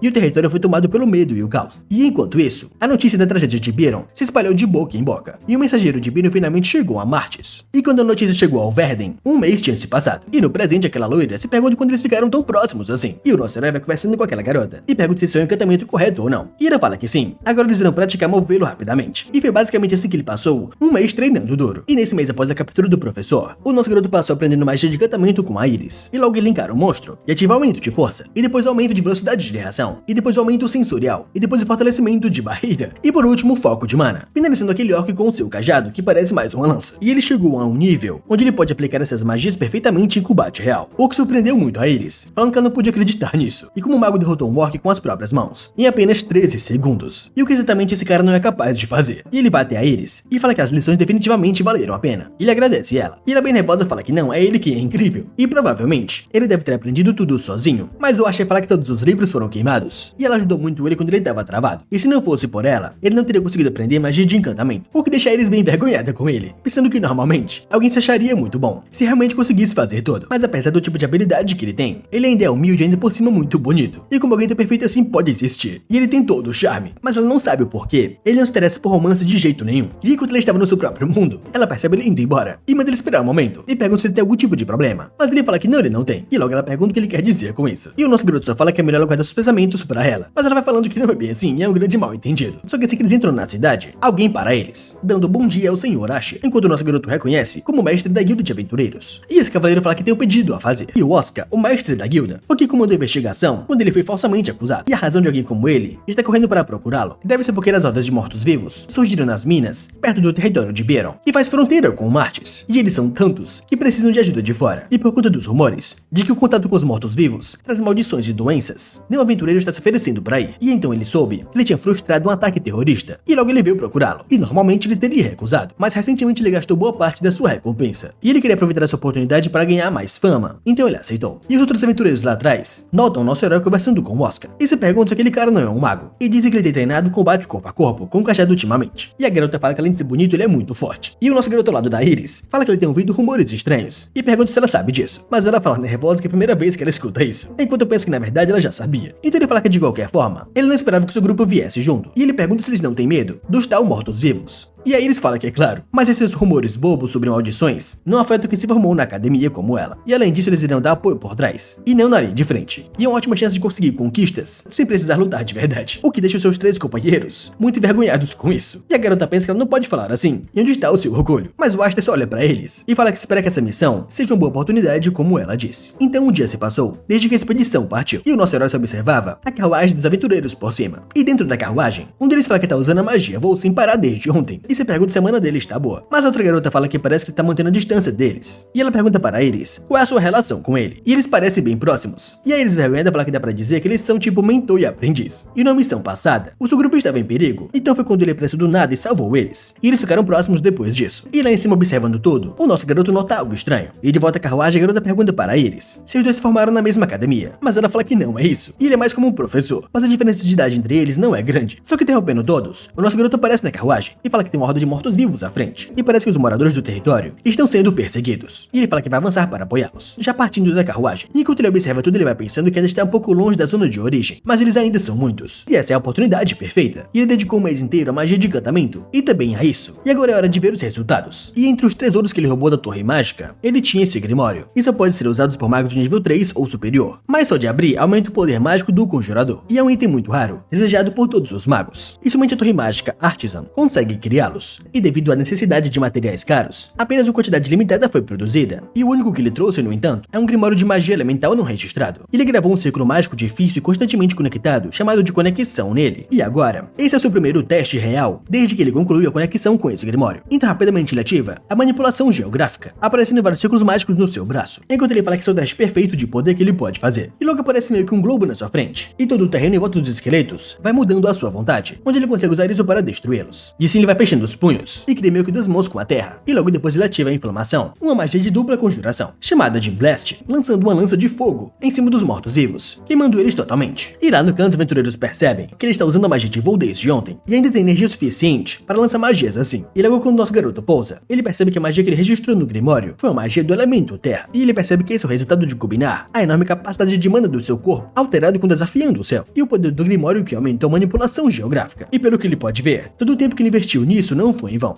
E a Iris lá atrás observa Kiron espantada, pensando que nesse nível, ele estaria além do 4º nível. E não importa como ela veja, essa não é a habilidade de um mago de 3º nível. Mas enquanto ela estava distraída, um esqueleto apareceu nas suas costas, pronto para atacá-la. E a única coisa que essa pobre donzela fez foi gritar. Mas rapidamente um cara apareceu, destruindo o esqueleto com um único soco, o que surpreendeu a todos. E esse cara sem camisa pergunta que porra é essa? E ele pergunta onde estão as suas presas, o que surpreende a todos. E esse aventureiro percebe que ele é um usuário de armadura pesada de platina com um machado. E ele se pergunta se poderia ser ele. E esse grandão do machado pergunta por que todo mundo está tão quieto. E ele só pergunta onde estão as suas presas. E rapidamente todos o reconhecem, como o açougueiro Garliak. E eles tremendo de medo olhando pra ele, se perguntam por que esse homem está ali. E ela fala muito nervosa que se ele está falando dos mortos-vivos, eles já foram mortos. E o Garliak puto pergunta como assim. E havia dezenas deles, e como todos foram mortos. E ele pensa que mesmo estando longe da origem, houve um relato de uma horda de mortos-vivos, e deveria ter um bom número deles. Mas ela tá dizendo que eles foram todos derrotados, sem nenhum ferido. E eles perguntam se aquele cara fez tudo isso sozinho. E logo o Garliak dá um passo à frente, chamando ele de cabelo esquisito. E pergunta se foi ele quem fez isso. E o nosso garoto começa a emanar a sua aura, e fala que sim, qual é o problema. E o Garliak fala que a resposta é errada. E não é qual é o problema, pois ele veio ali porque foi contratado para caçar os mortos-vivos. E eles eram a sua presa, então ele roubou o seu trabalho. E ele foi a pessoa que atrapalhou o seu trabalho, então é melhor ele pagar por isso. Com os dois se encarando, não querendo perder um para o outro. E após os dois se encararem, o nosso garoto dá uns passos para trás e fala que então ele quer um preço equivalente. E agora ele ficou curioso para saber o qual seria. E quando o Garlic percebe que esse cara realmente aumentou a distância entre eles, ele deve ter escolhido a posição para lutar, como um mago faria. E eles perguntam se ele realmente está pensando em enfrentá-lo. E o Garlic fica muito animado com isso, pensando que vai ser muito divertido. Mas logo o aventureiro que veio com Ash e os outros fala que ele é um idiota, ele foi muito imprudente. E ele não pode lutar contra o açougueiro. E aí eles lá atrás perguntam se essa pessoa é perigosa. E ele explica que perigoso nem começa a descrevê-lo. E o Garlic, o açougueiro, é extremamente perigoso. E alguns anos atrás ele ficou bêbado e se destruindo todo. E até de um cavaleiro que tentou impedi-lo. E aí eles ficam muito chocados com isso, perguntando se ele realmente elegeu alguém só porque ele estava bêbado. E isso é um crime gravíssimo. E ela quer saber se a guilda não puniu ele de jeito nenhum. E nesse momento atrás deles, outra pessoa aparece falando que é exatamente isso. E infelizmente, eles precisam da força do Garlic. E esse cara é um mago do grupo do Garlic, o Gold. E ele fala para os outros que não dá pra esperar que as mesmas regras se apliquem a alguém como o Garlic, que tem o título de platina. E a arqueira do grupo, a Neiren, manda ele parar de explicações e tentar detê-lo, pois se o destino deles for Byron, pode virar um grande problema depois. E o Gold fala que não é melhor aumentar a tensão ali. E logo ele manda o Garlic se acalmar. E essas pessoas provavelmente só estão entendendo a missão de Byron. E se eles lutarem ali, pode acabar causando problemas. E ele manda ele deixar ele resolver isso por enquanto, mostrando a diferença entre suas habilidades. E o Garlic fica irritado com isso e fala que eles poderiam simplesmente acabar com todos eles e dizer que eles foram mortos por uma emboscada de mortos-vivos. E logo o mago dá um passo à frente, falando com o nosso garoto, e fala que parece que ele é confiante em suas habilidades. Então ele quer deixar que ele mostre o seu lugar, já ativando a magia pra cima do nosso herói. E o Ash percebe que isso é pressão mágica e parece mais um nível médio de terceiro escalão no máximo. E o nome soa imponente, mas na verdade é só uma técnica de liberação de mana bruta. E eles perguntam se realmente usam assim em combate de verdade. Então ele quer ver se ele pode aguentar isso, já encarando diretamente o God. E simplesmente aquele carinha de óculos cai de joelhos no chão, o que surpreende muito o Garlic. E ele percebe que ele realmente quebrou a pressão mágica e derrubou o God. E o God não é fraco entre os magos. Porém, esse cara é mais forte do que eles imaginaram. E esse é um Garlic que encara o nosso garoto e pergunta qual é o seu nome. E ele fala bem sério que é Asher. E esse é um Garlic que dá um sorrisinho e fala que então eles se veem em Byron. E basicamente o confronto com o grupo do Garlic terminou mais rápido do que eles esperavam. E a equipe de despacho de Martis, responsável tanto por proteger os sobreviventes do rei quanto por levar ajuda, teve sua chegada no território de Byron atrasada. E após entrar em conflito com o Garlic, que é de rank platina, ele claramente tinha ficado do lado errado do grupo. E logo após isso, no dia seguinte, o senhor de Byron, o Farnad Van Byron, fala para todos que agradece por atender o seu chamado. E a partir de agora, eles irão para as minas de Byron. E o objetivo é exterminar o exército de mortos-vivos, que surgiu de repente. E tem vários grupos armados para a luta, como as tropas de Byron, a Ordem da Lua, a equipe platina Garlic, e também a equipe de despacho de Martis. E o nosso garoto fica do lado do Garlic, e os dois se olham, enquanto o Brutamontes dá um sorrisinho e pergunta se ele tá nervoso. E aquele cavaleiro atrás dele manda ele não enfrentá-lo. E o Ash só fala que não vai nem olhar para ele, só se ele realmente começar a briga primeiro. E mais importante, ele manda eles manterem o foco, pois a batalha já começou, com um exército inteiro de mortos-vivos bem à frente deles. E nesse momento as tropas de Byron vão derrotando alguns mortos-vivos, enquanto eles explicam que os mortos-vivos devem ter suas cabeças cortadas e quebradas. E se eles acertarem no corpo, eles irão se regenerar. E eles mandam que os clérigos e os magos dêem suporte por trás. Só que nesse momento outro ser aparece, que é um golem de sangue, e as tropas mandam que eles recuem, pois senão eles serão esmagados até a morte. E não dá pra derrubá-los com espadas comuns. Só que nesse momento, o Garlic aparece, e com o machado na mão ele avança para cima daquele golem, e fala que então esse é um golem de sangue, e é perfeito para começar o aquecimento. E sem tirar o machado, ele só dá um soco naquele golem, e depois ele pula no seu corpo e arranca sua cabeça. E o senhor da cidade fala que é como esperado do Garlic, o tal açougueiro. Ele derrubou um golem de sangue com um único golpe, mas ele vê algo estranho, e se pergunta o que ele tá tentando fazer. E esse é um Garlic que pega a cabeça do golem e joga na direção do Asher, e caindo bem em frente aos seus pés. O nosso garoto fala que ele é muito rude, já ativando a sua barreira, enquanto o Garlic é sorridente, fala que se ele não mostrar seu verdadeiro poder, o que ele está fazendo aí? Então tudo que ele mostrou ontem foi encenação. Só que para a surpresa desse idiota grande, o chão começa a tremer. E essa é a magia do Asher, a manipulação de terra. E encarando aquela cena, ele ativa a bola de fogo, com a bola de fogo gigantesca, indo em direção aos mortos-vivos. E eles perguntam o que diabos ele tá fazendo, enquanto a outra garota fala que ele acabou de lançar feitiços em grande escala, um atrás do outro em um instante. E o Garlic no meio desse campo de fogo, fala que ele parece tranquilo, mas tem um temperamentozinho muito horrível. Mas ele fala sorridente que é isso que ele gosta, e ele quer ver quem é o mais forte. Enquanto o nosso garoto só acha ele muito idiota, e fala que ele nem deixou ele se envolver nisso, e é realmente um desperdício. E logo o Garlic começa a falar que quem derrubar mais mortos-vivos vence. Então a competição começa a ficar intensa entre os dois. E o resultado disso, só na próxima parte do vídeo. E se vocês gostaram dessa obra e quiserem a próxima parte, a meta para esse vídeo são 1000 likes. Ah, e claro, não se esqueça de hypar o vídeo que me ajuda demais. E se inscreva no canal e ative o sininho para não perder os próximos vídeos. E então no mais é isso, gente. Eu fico por aqui e espero vocês no próximo vídeo. Tchau!